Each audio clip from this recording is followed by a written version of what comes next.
कि हमने 1 लाख रुपये भी जो है ये कर दिया है, PMLA कर दिया है या गलत तरीके से यूज किया है। अनट्रेसेबल अमाउंट कोई एजेंसी के पास नहीं है। जो भी है बैंक का ट्रांजैक्शन है, कहाँ से आया है, किस तरफ से आया है, किस बंदे ने ट्रांजैक्शन किया है, किस बंदे को कंपनी ने दिया है।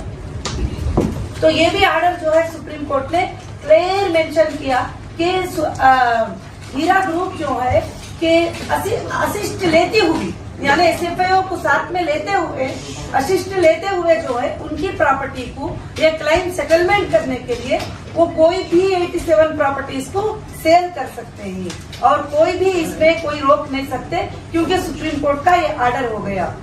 आपको मैं एक और बात बताना चाहती हूँ। एक औरत है, एक औरत को अंदर अरेस्ट किए हुए ही और अरेस्ट करके अंदर रखे हुए ही, इल्जाम लगाए हुए ही। ठीक है, तुम इल्जाम लगाए हुए ही, इल्जाम प्रूफ भी नहीं हुआ, कुछ नहीं, उसके बावजूद जाकर हमारे प्रॉपर्टियों पे बैठना, कब्जा करना, क्योंकि इन्वेस्टिगेशन एजेंसियों को क्लियर एक रिपोर्ट मिल गया, यहाँ प्रॉपर्टी है, वहाँ प्रॉपर्टी है, वहाँ प्रॉपर्टी है, सारे चीजें मिल गए। तो यहाँ तक कि ऑफिशियल भी जाकर हमारे घरों में कब्जा करके बैठे हुए कि अलग अलग तरीकों से, कोई साले के नाम पे रजिस्टर करा रहे हैं, कोई बहन के नाम पे लिख रहे हैं, कोई किसी के नाम पे लिख रहे हैं। आइंदा के दिनों में सारी चीजें डिस्क्लोज तो जरूर होंगे।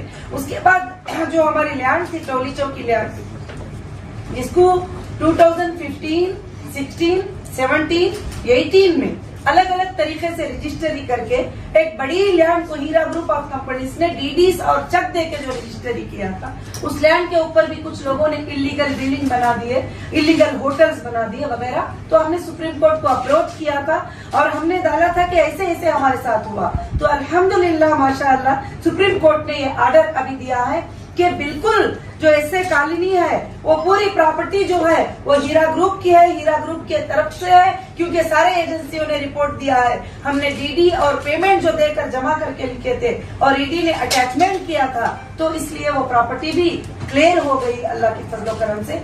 और तीसरा ऑर्डर ये दिया है कि जो डेटा देने के लिए, डेटा देना तो एक छोटी सी बात है, क्योंकि डेटा सेंटर को ब्रेक किए थे, डेटा सेंटर को ऐसा ब्रेक किए थे जैसे मैं अरेस्ट हुई 4 डेज में जाकर कोंडापुर में हमारा डेटा सेंटर था, उसमें जाकर उसके सारे चीजों को निकाल देना।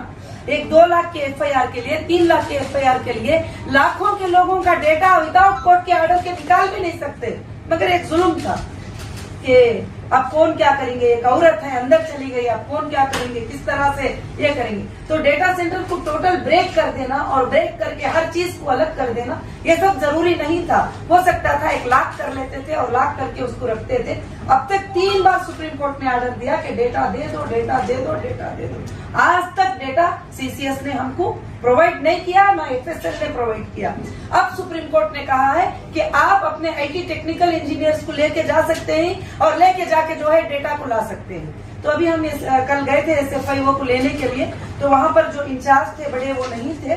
अब वो भी क्या करेंगे, साथ में आएंगे और FSL को जाके इंशाल्लाह डेटा भी लेकर आएंगे। और ये 4 हमारे लिए जो है बेहतरीन ऑर्डर्स दिए सुप्रीम कोर्ट ने। और पहले हमको दिया था कि आपका बिजनेस आप रिस्टार्ट कर सकते हो, जो लोग आपके साथ रहना चाहते हैं उनको रखकर आप बिजनेस कर सकते हो, जो लोग जाना चाहते हैं उनका पेमेंट जो है उनके हिसाब से आप अदा कर सकते हो। तो कंपनी ने आज तक कई लोगों का पेमेंट, आज के डेट में भी पेमेंट कंपनी अदा कर रही है और वो स्टेटमेंट सुप्रीम कोर्ट को भी जो है सबमिट कर रही है। मैं सबसे यही गुजारिश करना चाहती हूँ कि आइंदा के दिनों में आपके न्यूज से, आपके मैसेज से लोगों को मैं एक मैसेज ये देना चाहती हूँ कि बिजनेस करने वालों को इलीगल हरास मत करो। अगर बिजनेस करने वालों को तुम हरास करोगे, 2 लाख का 1 लाख का केस जो कि करोड़ों मल्टी करोड़ इनकम टैक्स पे करने की कंपनी के CEO को उठा के तुम अंदर रख देंगे तो इकोनॉमी डाउन हो जाएगी, हिंदुस्तान के बिजनेस गिर जाएंगे।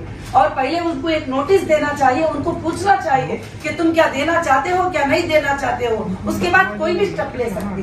मगर जो है काफी स्टेप ऐसे ले लिए गए कि जैसे अपने घर की बात है। एक्ट लगाना तो अपना पेन पेपर हाथ में है, एजेंसी जो चाहे एक्ट लगे। और मैं एक औरत होने के बावजूद 27 टाइम अरेस्ट किए, वही CEO, वही कंपनी, वही क्वेश्चन, वही आंसर। बड़े बड़े गुनाहों में 14 दिन कस्टडी में नहीं रखते, मगर मुझे 14 डेज, 7 डेज, 8 डेज, 810 डेज जो है मुझे PC में रखा गया था। तो ये सोच सकते हैं कि कितनी बड़ी दर्द भरी बात होती है। मगर आइंदा के दिनों में सुप्रीम कोर्ट पे ये सारे बातों पे आर्गुमेंट होगी।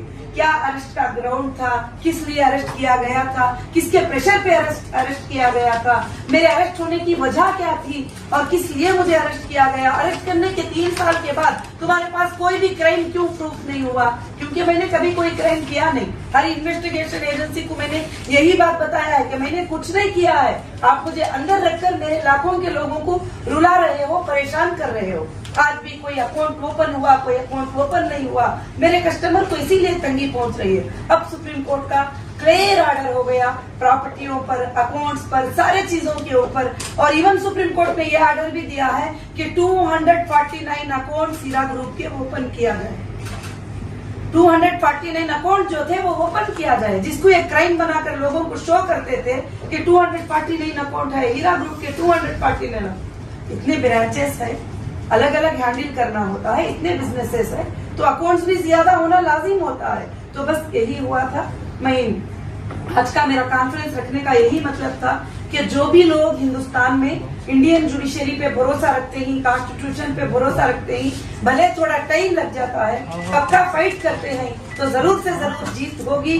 और मैं खासकर से ये मैसेज इसलिए भी देना चाहती हूँ कि देश की महिलाएं जो मेरे साथ थे वो महिलाएं भी डर चुके थे।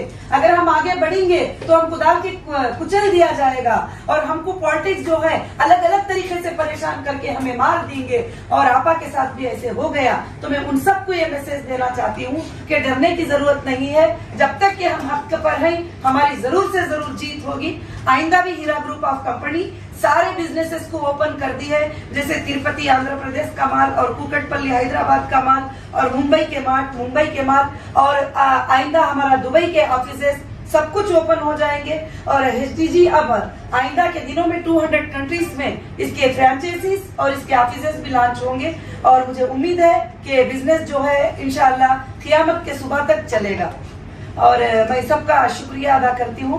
बस मैं यही मैसेज, यही प्रेस रिलीज जो कोर्ट के ऑर्डर्स थे वो मैं आपके सामने रखी हूँ और कोर्ट के ऑर्डर्स की कापी आपके लिए प्रेस नोट भी मैंने अरेंज किया है और आप उसमें देख सकते हैं। क्योंकि ये सुप्रीम कोर्ट के ऑर्डर पे भी मजाक लोग किया है, सुप्रीम कोर्ट ऑफ कंटेम्प्ट भी लोगों ने किया है और सुप्रीम कोर्ट के ऑर्डर पे भी लोगों ने कमेंट्स करना, उल्टे कमेंट्स करना लोगों ने शुरू किया।